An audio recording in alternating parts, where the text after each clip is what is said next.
Il était une fois, dans un royaume lointain, au-delà des majestueuses montagnes, et à travers le grand renversement, vivait une ravissante jeune femme répondant au nom de Fémi. Elle était unie par les liens sacrés du mariage à un homme du nom de Obayana, qui la chérissait profondément. Fémi et Obayana provenaient de 2 villages distincts, mais le destin les avait réunis lors du festival annuel des 7 villages, formant ainsi le royaume Bachi. Lors de ce festival, Obayana avait été captivé par la grâce de Fémi, qui dansait au rythme envoûtant des tam-tams. Tombé sous le charme de sa beauté, il prit la décision de faire d'elle sa femme. L'amour que Obayana éprouvait pour Fémi était sincère et inconditionnel. Cependant, un nuage obscurcit le ciel de leur bonheur. Le frère de Obayana, Bomani, nourrissait également des sentiments profonds envers Fémi et aspirait à l'épouser. Ayant repéré Fémi au festival au même moment que son frère, Bomani se sentit poussé par une passion dévorante. Mais Obayana, le frère aîné et plus audacieux des deux, prit l'initiative et déclara son amour à Fémi en premier. Fémi, déjà mariée à Obayana, se retrouva malheureusement victime du harcèlement incessant de Bomani. Elle ne voulait en aucun cas être la source de division entre les 2 frères, et ainsi, elle s'efforça d'ignorer et d'éviter les avances de Bomani. Cependant, la jalousie grandissante en lui poussa Bomani à monter un plan vengeur contre Fémi, qui avait rejeté ses avances. Bomani était un homme respecté et aimé par les villageois. Bomani savait aussi que quoi qu'ils disent, les villageois le soutiendraient. Cependant, Fémi venait d'un autre village. Un jour, Bomani proféra des allégations contre Fémi, prétendant qu'elle l'avait harcelée et lui avait demandé à plusieurs reprises de coucher avec elle. Malgré son refus par respect et amour pour son frère, Fémi persistait. Il racontait qu'il était à bout et demandait qu'on la raisonne. Ce genre d'accusation était très grave et ce type de relation était tabou dans le village.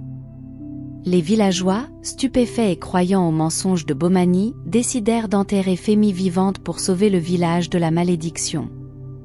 Fémi, traînée comme un vulgaire chiffon, fut conduite à la place du village. On lui jeta des pierres, on l'humilia pour que tout le monde voie, puis on la conduisit au cimetière du village, là où sa tombe était déjà creusée.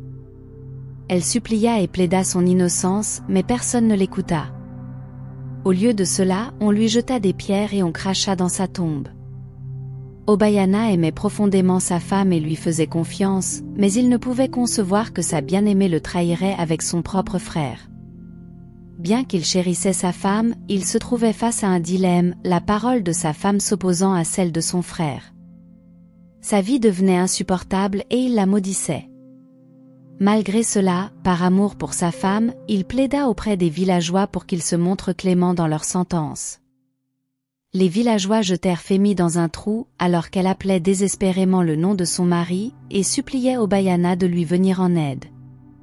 Les villageois commencèrent à recouvrir Fémi de sable. Obayana s'effondra, impuissant, observant sa femme être ensevelie sous la terre. Ce fut un spectacle déchirant pour Obayana qui pleura de douleur, incapable d'intervenir. Pendant qu'il recouvrait la tombe, Fémi pleurait amèrement et maudissait le royaume. Elle déclara qu'aucune de leurs filles ne se marierait ni n'enfanterait. Elle les maudit en disant que tant que je suis innocente, vous ne connaîtrez jamais la paix et votre génération souffrira pour toujours.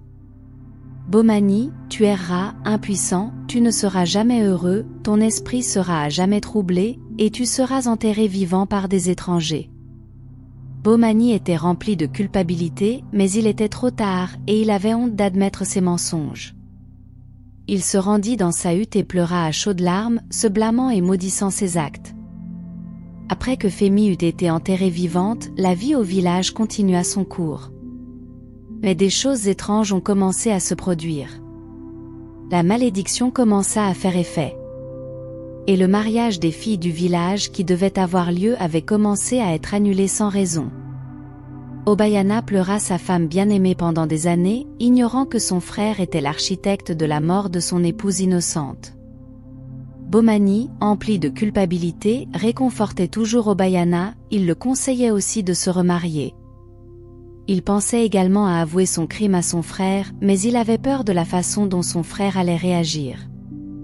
Après un long deuil, Obayana se remaria avec une femme d'un autre petit village lointain. Ensemble, ils eurent une fille nommée Dalili.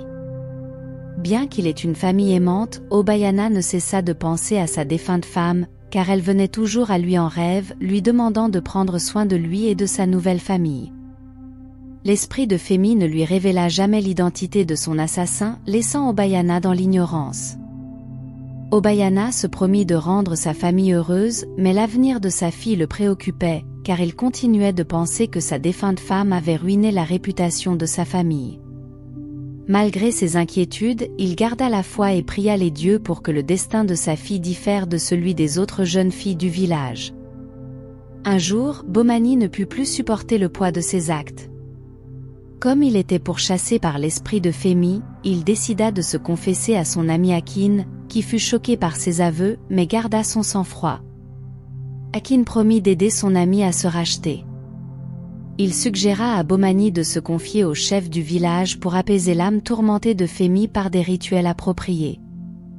Bomani suivit les conseils de Akin et avoua ses atrocités au chef du village. Celui-ci, incrédule, appela ses conseillers. En entendant le mal commis par Bomani, ils exigèrent sa mise à mort immédiate.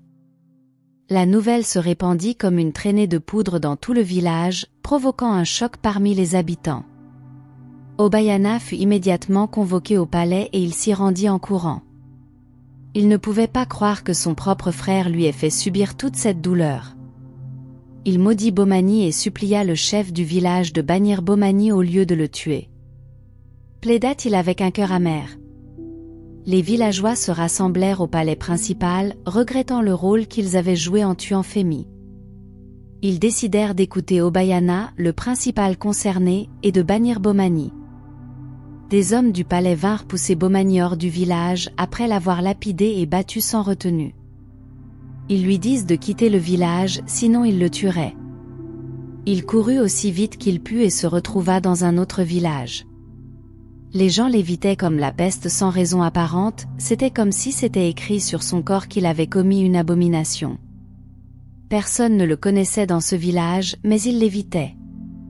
Il erra dans le village, mendiant de la nourriture, et se retrouva finalement sans abri ni emploi. Il commença à manger dans les poubelles. Bien qu'il ne fût pas fou, les gens croyaient qu'il l'était. Il pleurait jour et nuit, suppliant Femi de lui pardonner. Une nuit, alors qu'il dormait, il sentit quelqu'un le secouer vigoureusement. Il ouvrit les yeux et vit que c'était Femi. Elle était debout devant lui. Il se redressa avec stupeur. Elle avait l'air si triste et fatiguée. Bomani se mit à genoux et commença à la supplier de lui pardonner. Femi lui dit à une condition. Bomani se précipita pour demander laquelle. Elle lui dit qu'il devrait aller sur sa tombe, prendre du sable sur celle-ci, puis monter au sommet de la plus haute montagne du royaume et jeter le sable dans l'air. Bomani lui dit qu'il avait été banni du village et qu'il le tuerait s'il le voyait près du village. Femi lui dit que c'était la seule façon pour elle de lui pardonner, puis elle disparut. Le cœur de Bomani était troublé, car il ne savait pas comment s'y prendre. Il imagina un plan pour se faufiler dans le village à minuit, afin que personne ne le voie. Il se déguisa, couvrant son visage et portant des vêtements sales. Il parvint enfin à rentrer dans le village avec la crainte au ventre, mais heureusement pour lui, personne ne le remarqua, car il avait l'air trop vieux et sale, passant facilement pour un fou. Il se dirigea directement vers la tombe de Femi, prit du sable et commença à retourner vers l'autre village. Il courut le plus vite qu'il put, parvenant enfin à quitter le village avant que quiconque ne se réveille. Il était soulagé d'être enfin sur le chemin de la liberté. Il tenta de savoir où se trouvait la montagne et demanda à quelques personnes qui lui indiquèrent que le village des montagnes se trouvait au nord du royaume, nécessitant 7 jours de marche pour l'atteindre. Il commença son voyage, alors qu'il était sur le point d'atteindre le 7e jour, quelque chose se produisit. Fatigué de la longue marche, il décida de se reposer sur un arbre. Il grimpa sur l'arbre et au moment où il allait fermer ses yeux, il entendit des cris et vit des gens poursuivre un homme. Intrigué, il se demanda ce qui se passait. Les poursuivants traquèrent l'homme mais celui-ci parvint à s'échapper. Ils commencèrent à chercher partout. Soudain, un petit garçon leva les yeux et aperçut Bomani. Il pointa son doigt vers lui et cria. À cet instant, le cœur de Bomani fit un bond et se mit à battre très vite. Les gens se rassemblèrent près de l'arbre et lui ordonnèrent de descendre. Trop effrayés, ils commencèrent à lui jeter des pierres. Il descendit de l'arbre, ils l'attrapèrent. Il tenta de s'expliquer, mais personne ne l'écoutait. Ils l'emmenèrent et le gardèrent dans une cage pendant 3 jours. Ils le firent sortir et le conduisirent dans un cimetière où ils effectuèrent des rites. Bomani les supplia et pleura, ne comprenant pas pourquoi il se trouvait dans cette situation, mais personne ne l'écouta. Ils le saisirent et le jetèrent dans une tombe, commençant à le recouvrir de sable. Il les entendit alors dire, on ne pouvait pas lui pardonner. Il a empoisonné notre roi. Bomani cria et pleura, mais en vain. Sa voix finit par s'estomper, et les villageois partirent sans jamais savoir qu'il n'était pas la personne qui avait empoisonné leur roi. Plusieurs années plus tard, Dalili, la fille de Obayana, était devenue une belle femme. Cependant, elle se distinguait des autres filles du village par son vif esprit. Un jour, Dalili rencontra un jeune homme nommé Kafélé. Beau et charmant, il semblait être le partenaire idéal pour Dalili. Cependant, il était le fils du chef du village. Kafélé, ignorant le passé de la famille de Dalili, tomba amoureux d'elle. Lorsqu'il découvrit son lien avec Bomani, il fut dévasté. Il savait qu'il ne pouvait pas l'épouser en raison des actes passés de son oncle, mais il ne voulait pas également briser le cœur de Dalili. Une nuit, Kafélé fit un rêve. Il vit le fantôme de Fémi, lui disant de ne pas avoir peur d'épouser Dalili. Fémi déclara qu'elle avait pardonné aux villageois pour ce qu'ils lui avaient fait et qu'elle voulait que Dalili soit heureuse. Le lendemain, Kafélé raconta son rêve à Dalili. Surprise, mais soulagée, Kafélé lui apprit que leur union changerait le cours des choses dans le village. Les deux familles se rencontrèrent et le chef du village découvrit l'identité de Dalili et son lien étroit avec Bomani. Commençant à reconsidérer la situation, il appela son fils pour l'informer des conséquences. Kafélé raconta son rêve à son père choqué, décida de laisser le mariage se dérouler. Dalili et Kafélé se marièrent, brisant ainsi la malédiction dans le village. Les villageois apprirent leur leçon et continuèrent d'apaiser l'esprit de Fémi. Dalili et Kafélé vécurent heureux pour toujours. L'histoire tragique de Fémi révèle une vérité cruelle sur la crédulité aveugle et la cruauté d'une communauté qui se laissait manipuler par de fausses allégations. Les leçons tirées de cette histoire sont les suivantes: soyez honnêtes et loyal envers vos proches. Bomani a trahi son frère et a menti à propos de Fémi, causant ainsi beaucoup de douleur et de souffrance à toutes les personnes impliquées. S'il avait été honnête et loyal, il aurait respecté le mariage de son frère et évité la malédiction. Ne jugez pas les gens sans connaître toute la vérité. Les villageois ont cru au mensonge de Bomani, condamnant Fémi sans lui donner la possibilité de se défendre. Ils ont agi selon leurs préjugés et leurs superstitions, ignorant les appels à la miséricorde, et ne voyant pas les signes indiquant que Bomani mentait et que Fémi était innocente. S'ils avaient été plus ouverts d'esprit et justes, ils auraient écouté Fémi et auraient évité la malédiction. Merci d'avoir suivi l'histoire jusqu'à la fin. N'oubliez pas de vous abonner à notre chaîne, de commenter, d'aimer et de partager avec vos proches. Dites-moi de quel pays vous nous suivez. Soyez bénis et à la prochaine.